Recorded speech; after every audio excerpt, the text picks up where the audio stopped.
Al Qaeda और लश्कर-ए-तैयबा के समर्थकों को जब हमने functional magnetic resonance imaging machine में डाला और उनके ब्रेन को देखा तो हमें क्या मिला? लोग इतना वायलेंट और एक्सट्रीमिस्ट होना सीखते कहाँ से हैं? भीड़ के लिए क्यों आसान है किसी को मारना? इन सभी सवालों के जवाब आज देखेंगे। अगर आप इन क्वेश्चंस में इंटरेस्टेड हैं तो शुरू करते हैं।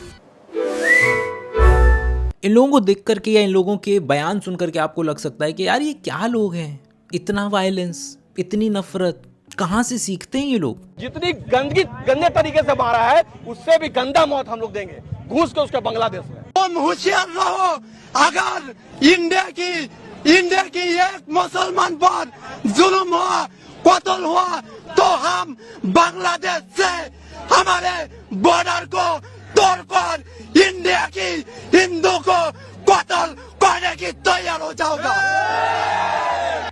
और जितने भी बांग्लादेशी घुसपैठी चाहे पाकिस्तानी घुसपैठी इस देश में है, अगर हत्या चढ़ गए उसको इसी देश में बता देंगे तुरंत कि क्या होना चाहिए। अभी क्या कुछ बयां करने का नया करने का अभी बयां नहीं, अब मारा है तो मारना चाहते हैं। सीधा स्पष्ट बात, मारा है तो मारेंगे।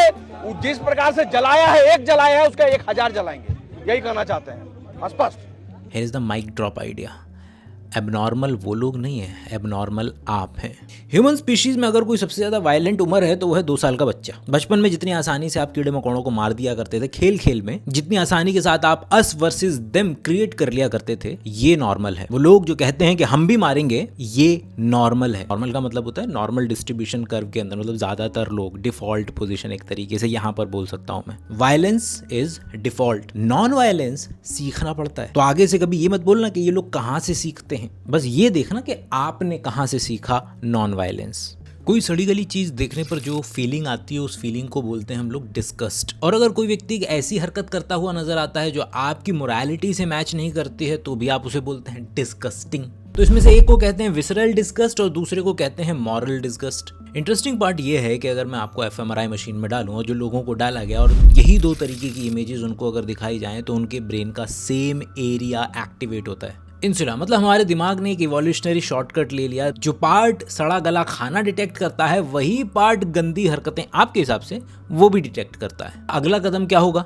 इसका अगला कदम है कि आपका ब्रेन एक साइकोलॉजिकल प्रोसेस शुरू करेगा जिसको कहते हैं सूडो स्पीसिएशन।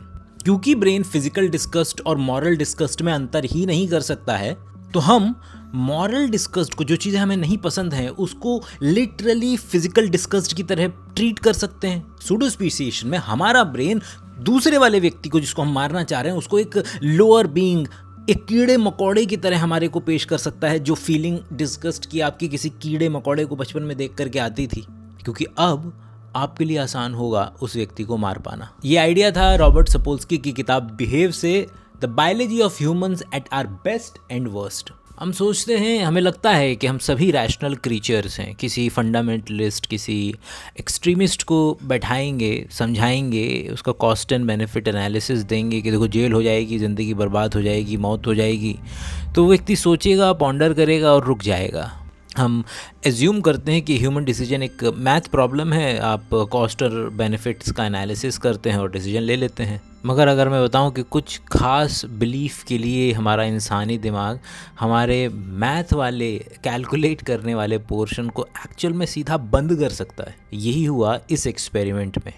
ये रिसर्च पेपर है। अलकायदा और उससे एसोसिएटेड जो ग्रुप हैं और उनके जो समर्थक हैं उनको पकड़ करके एफएमआरआई मशीन में डाला, एक्सपेरिमेंट डिज़ाइन किया और इस कंक्लूजन तक पहुंचा गया। तो ये इस एक्सपेरिमेंट का आसान वर्जन है। उनको कुछ ऐसी वैल्यूज़ बताई गई जो उनकी फंडामेंटल वैल्यूज़ नहीं थी, तो उनमें वो दिमाग का कॉस्ट एंड बेनिफिट वाला जो एरिया है, डोर्सोलेटरल प्रीफ्रंटल कॉर्टेक्स, वो बढ़िया काम कर रहा है। वो बढ़िया से कैलकुलेट कर रहा है क्या सही, क्या गलत, क्या कॉस्ट, क्या बेनिफिट। लेकिन जैसे ही वो वैल्यूज़, रिलीजन, लैंड, उनके बारे में जो उनकी सेक्रेड वैल्यू है, उनको लेकर के जब सवाल किए गए, तो उस कंडीशन में उन्होंने अपने इस पर्टिकुलर एरिया डोर्सोलेटरल प्रीफ्रंटल कॉर्टेक्स को बंद कर दिया। और इसी के साथ ये पेपर आपको एक लाइन दे कर के कि अगर आपको ये लगता है कि किसी फंडामेंटलिस्ट, किसी एक्सट्रीमिस्ट को जो अपनी जान देने के लिए, मारने के लिए तैयार है, उससे बात करके, उसको समझा बुझा करके आप लॉजिक दे करके उसको सही रास्ते पर ला सकते हैं, तो ये अभी आपकी नादानी है। तो कैसी कोशिश छोड़ देनी चाहिए, that is up to you. और इस तरीके के न जाने कितने एक्सपेरिमेंट साइंस में हो चुके हैं। अगला है सिलेक्टिव एम्पैथी, मतलब कि मैं अपनी ही रेस वालों का दर्द इंडिया के कंटेक्स्ट में अपने धर्म या अपनी जाति या अपनी फैमिली का दर्द कंपैरेटिवली ज़्यादा समझता हूँ, केवल समझने के लेवल पे नहीं, विसरल लेवल पे। मतलब मुझे एफएमआरआई मशीन के अंदर में डाला गया और वहाँ पर मुझे दिखाया गया उस एक्सपेरिमेंट में कि गोरे हैं तो गोरे की वीडियो दिखाई कि उसको नीडल चुभाई जा रही है तो उनको ज़्यादा दर्द महसूस हुआ। और ये केवल उनके बोलने से हम चेक नहीं कर रहे थे, हम देख रहे थे ब्रेन में क्या एक्टिविटी हो रही है। जब गोरा है और काले के नीडल चुभते हुए देख रहा है तो उसको उतना दर्द नहीं हो रहा है। काला व्यक्ति अगर गोरे व्यक्ति के नीडल चुभते हुए देख रहा है उसको उतना दर्द नहीं हो रहा। और ये जब हम इंडिया के कॉन्टेक्स्ट में लेंगे तो वो रिलीजन पे बात आ जाएगी और इसको कहते हैं हम selective empathy.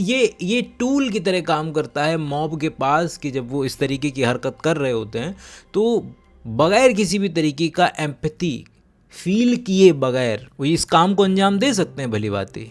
Oxytocin love hormone है, बॉन्डिंग बढ़ाता है, प्यार बढ़ाता है, सब जानते हैं, लेकिन सिचुएशन इतनी आसान नहीं है। ऑक्सीटोसिन बॉन्डिंग बढ़ाता है केवल तब जब आप उसी कबीले के हों, माँ और बच्चा उसी कबीले के हैं। लेकिन अगर आपके सामने कोई और व्यक्ति आ जाए तो ऑक्सीटोसिन एग्रेशन बढ़ाता है। बिल्कुल वैसे ही याद है जैसे हमने डिस्कस किया था कि टेस्टोस्टेरोन लोग बोलते हैं कि आपको क्या बनाता है, माचो बनाता है, एग्रेशन देता है, जबकि टेस्टोस्टेरोन केवल जो एग्जिस्टिंग ट्रेट्स हैं आपके उसको बढ़ाता है। अगर बुद्धिस्ट मॉन्क का टेस्टोस्टेरोन बढ़ा दिया जाए, ये बात रॉबर्ट सपोल्स्की ने ही कही कि बुद्धिस्ट मॉन्क्स का अगर टेस्टोस्टेरोन बढ़ा दिया जाए तो भाग भाग के लोगों की मदद करेंगे जा करके। उसी तरीके से ऑक्सीटोसिन बॉन्डिंग अगर बढ़ाता है तो केवल अपने ग्रुप में दूसरे के लिए अग्रेशन और जीनोफोबिया बढ़ाता है। इंसान के पास ना एक खूबसूरत काबिलियत है, अगर हम किसी से रिलेटेड नहीं भी है ना तब भी उसके साथ मिलकर के काम कर सकते हैं। जानवरों में एक ही धंधा मिलता है, एक ही पर्टिकुलर रिलेशन मिलता है कि मेरा बच्चा है या मैंने जिसके साथ संभोग किया है या फिर मेरे मम्मी पापा, यही है, इसको किन बोलते हैं, किनशिप, है ना। इंसान के पास ये ख़ास काबिलियत है कि वो इसको सूडो बना करके इस्तेमाल करता है। हर जगह देख लो, धरती क्या है, माँ। चर्च में कौन मिलते हैं, फादर, नन सिस्टर, मुस्लिम भाई भाई ब्रादरान, ब्रदरहुड, फादरहुड, हिंदी चीनी भाई भाई, ये जितने एग्जाम्पल हैं क्या बता रहे हैं कि हम रिलेटेड हैं नहीं असल में, लेकिन हम वो शब्द जो रिलेटेड लोग इस्तेमाल करते हैं उनका इस्तेमाल खुद कर लेंगे ताकि आपस में ऐसे एक्ट कर पाएं जैसे कि हम सच में रिलेटेड हों। बाबाओं के सत्संग से लेकर के और पूरा मॉब लिंचिंग तक अगर आप ध्यान दें तो हम शब्द बोरो करते हैं। यहाँ तक कि उत्तर भारत में जैसे मैं अपने दादा ग्रैंडफादर के लिए जो शब्द इस्तेमाल करता हूँ वो बाबा ही है। And this is called pseudo kinship, जिसका इस्तेमाल करती है मॉब किसी भी व्यक्ति को लिंच करने के लिए। जेरेड डायमंड की किताब the rise and fall of third chimpanzee, ये किताब बताती है कि प्राइमेटोलॉजी का एग्जाम्पल लेकर के हम समझ सकते हैं कि जो वॉर है, मॉब लिंचिंग है, ये प्री ह्यूमन है। कितना अजीब ख्याल है कि लिंचिंग, मॉब लिंचिंग इंसानों से पहले की चीज़ है। End of course I am not justifying it, लेकिन ये ज़रूरी है समझने के लिए ताकि हम वो रास्ते तलाश पाएं जिससे ये चीज़ ख़त्म होगी। जैसे कि हमारे पास एग्जाम्पल है 4 साल लंबी चली वॉर, गॉम्बे चिंपैंजी वॉर। 8 6 चिंपैंजी मिलकर के एक विक्टिम को मारते थे। आपको अक्सर ये ख्याल आता होगा कि यार क्या हो गया यार दुनिया को, क्यों लोग अब इतने पगला रहे हैं। लोग बेटर हो चुके हैं। क्या मैं डिफेंड कर रहा हूँ कि ये चीज़ हो रही है, सही हो रही है? नहीं, ऑफ कोर्स। लेकिन अगर आपकी रात की नींदें छिन रही हैं तो आपके लिए ये डेटा बड़ा ज़रूरी है कि इतिहास में इस तरीके की चीज़ें इतनी ज़्यादा होती थीं कि आज जब वो कम होती हैं तो न्यूज़ बन जाती है। जैसे कि आज की तारीख में जितने एक्सीडेंट होते हैं कि आपको प्राइम टाइम पे सुनाई देता है कि आज इसका एक्सीडेंट हुआ, उसका एक्सीडेंट हुआ, क्योंकि एक्सीडेंट सड़क पे इतने ज़्यादा हो रहे हैं कि हमने एक्सेप्ट कर लिया, मान लिया है कि हाँ ये तो होता ही है। लेकिन भविष्य में टेक्नोलॉजी की मदद से, बहुत सारी चीज़ों की मदद से जब एक्सीडेंट्स नीचे आएंगे तो मे बी आज से 100 200 300 साल के बाद प्राइम टाइम पर ये न्यूज़ चलेगी कि यार बताओ एक्सीडेंट हो गया। ये किताब बताती कि ह्यूमन केवल और केवल इस मामले में एफिशिएंट चिंपैंजी हैं। वो भी पूरा आधा घंटा लेते थे क्योंकि उनके पास हथियार नहीं है ना, तो 20 मिनट 30 मिनट लेते थे किसी एक व्यक्ति को मिल करके मारने में। हम लोगों ने अब हथियार इन्वेंट कर लिए हैं तो कंपैरेटिवली थोड़ा जल्दी मार देते हैं। तो हमारे में है वो एनिमल वाला इम्पल्स ही, मगर मॉडर्न एफिशिएंसी के साथ। उतरिए मैदान में सब लोग। ये हम लोग 140 करोड़ बैठे हैं, हिंदू 90 करोड़ है देश में। घर घर फूंको सालों के, अपने आप समाधान, कहीं कुछ नहीं है। मिले कूटो, जला दो जिंदा बहन के लोगों को, समझ गए? और ऐसा समाधान होगा, दोबारा कोई आंख नहीं दिखाएगा हिंदू को। ध्यान रखना, ये तिलक लगा के निकलो, ठीक है? और ये बांग्लादेशी भरे होटलों में मादर निकाल काटो सालों को बाहर। आखिरी जो जंग होगी ना, अभी कुछ भी नहीं है, क्योंकि आखिरी जंग होगी हमारी बढ़िया वाली। कब होगी? वो अब मैं बोल रहा हूँ आपको, गारंटीड है आखिरी जंग होगी, बढ़िया वाली जंग होगी। वो भी तो अल्लाह ने कुरान में इन लोगों को पहली धमकी दे दी है कि भाई अगर तुम जिस काम के लिए हमने तुम्हें पैदा किया है, अगर तुम उससे पीठ दिखा दोगे तो हम तुम्हें हटा के दूसरों को लाएंगे। तुमको वो बिग बॉस वाला सीन याद है? साडा कुत्ता कुत्ता तोड़ा कुत्ता टॉमी।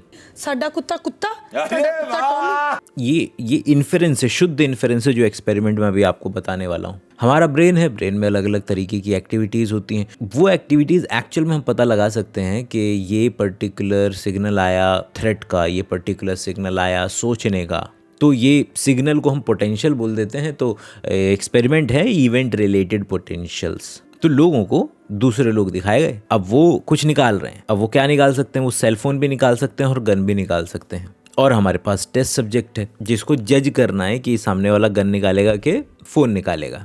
और मिली सेकेंड के अंदर में इस बंदे को डिसाइड करना है कि शूट करना है कि नहीं करना है। तो विदाउट एक्सपेरिमेंट की कॉम्प्लेक्सिटीज़ में जाते हुए जब हम किसी को अपने कबीले का मानते हैं, ये ब्लैक और वाइट के केस में हुआ था एक्सपेरिमेंट, भारत में वो हर चीज़ रिलीजन बेस्ड हो जाएगी। तो अगर हम किसी को अपने कबीले का मानते हैं तो हमारा ब्रेक वाला सिग्नल के रुको सोचो ज़्यादा है, और थ्रेट वाला जो है कि मारो तुरंत के एक्शन लो, वो कम है। और ऑपोजिट भी उस बात का ट्रू है कि अगर सामने वाला आपके कबीले का नहीं है तो आपका थ्रेट वाला ज़्यादा है, तो आप मिली सेकेंड के अंदर में गोली चला देंगे सामने वाले पे, इस बात की संभावना ज़्यादा है। वैसे इसके माइल्डर वर्जन को जीनोफोबिया कह देते हैं कि दूसरे व्यक्ति से आप डर रहे हैं। और इस पर ना बड़ा ही नेगेटिव पर्ची लगाई हुई है हमने कि यार तुम तो जीनोफोबिक हो यार। लेकिन ये हमें समझना पड़ेगा कि ये जीनोफोबिया एक्चुअल में हेल्प करता था इवोल्यूशनरी बायोलॉजी में या एंथ्रोपोलॉजी में। आज के समय में और पुराने समय में क्या डिफरेंस है कि आज का समय बहुत ही ज़्यादा कनेक्टेड है इंटरनेट से, एप्लीकेशन से। आप मतलब फ़ोन पे एक टच करके किसी की गाड़ी में बैठ जाते हो यार, आज आप ऊबर में। तो ये पर्टिकुलर माहौल बहुत ज़्यादा कनेक्टेड है। पहले का माहौल न तो पॉपुलेशन डेंसिटी ज़्यादा थी ना कनेक्शन ज़्यादा थे, रिसोर्सेज लिमिटेड हैं। तो जब भी कोई दूसरा व्यक्ति आपको नजर आता था